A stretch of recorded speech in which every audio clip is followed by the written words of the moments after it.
akhirnya gue tuh ada momennya gue nanya sama bapak gue karena karakter gue tuh deket banget sama bapak. Jadi kayak yang anak yang pertama tuh deket sama bapak, anak kedua deket sama ibu. Nah, kayak gue sama dia mulu adegan gue. Kayak tahan gitu.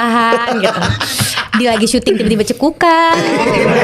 2 hari teman-teman cekukannya, bukannya cuma sehari. Terus kayak boleh rispo aja gak ya bapak gue sekalian.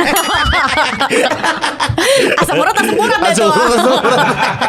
gitu. Tapi akhirnya mungkin karena ya itu tadi ya, maksudnya peran director juga penting banget. Dia bisa ngebuat suasana syutingnya tuh juga disupport sama teman-teman krunya, terus kayak cast yang lain. Akhirnya sama jadinya kita deket banget as a keluarga. Jadi kayak dia selalu manggil gue tuh kakak, gue manggil dia ya ayah kan di karakter itu. Ya udah, terus ada satu scene yang gue tuh nanya, karakter gue tuh nanya sama bokap gue, ya gimana sih caranya meyakinkan diri untuk menikah gitu. Kayak kenapa ayah yakin nikah sama ibu dulu gitu. Terus ayahnya tuh si Tora tuh ngomong gitu, Pak Hendar ini kayak, Kak, nyari pasangan tuh gini, jangan dilihat dari ininya. Intinya dia ngasih nasihat lah ke gue.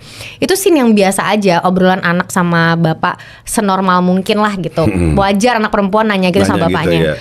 Tapi di situ hati kecil gue kena gitu, Pak. Kayak ini tuh yang gak gue dapetin di tahun 2023 ketika gue mau nikah. Karena gue waktu nikah tuh gak ada yang nasihatin gue kayak gini dari sosok bapak. Karena kan gue udah gak ada bapak kan. Betul. Bapak gue udah meninggal dan lain-lain. Jadi kayak ketika ini lagi adegan dan keluar dari Tora, terus dia ngasih tahu, terus gue pas selesai take adegan itu, mata gue udah berkaca-kaca di scene itu.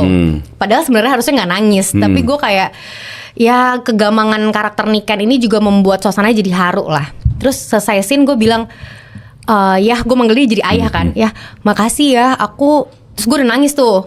Aku ini pertanyaan aku yang ada di hati kecil aku pas aku mau nikah. Gimana aku bisa meyakinkan diri aku bahwa ini adalah cowok yang tepat. Gue nggak ada gambaran cowok tuh kayak bapak, kayak seorang bapak tuh kayak gimana gue nggak tahu. Karena gue pisah sama bapak gue dari umur 6 tahun kan. Jadi gue nggak ada figur bapak di hidup gue.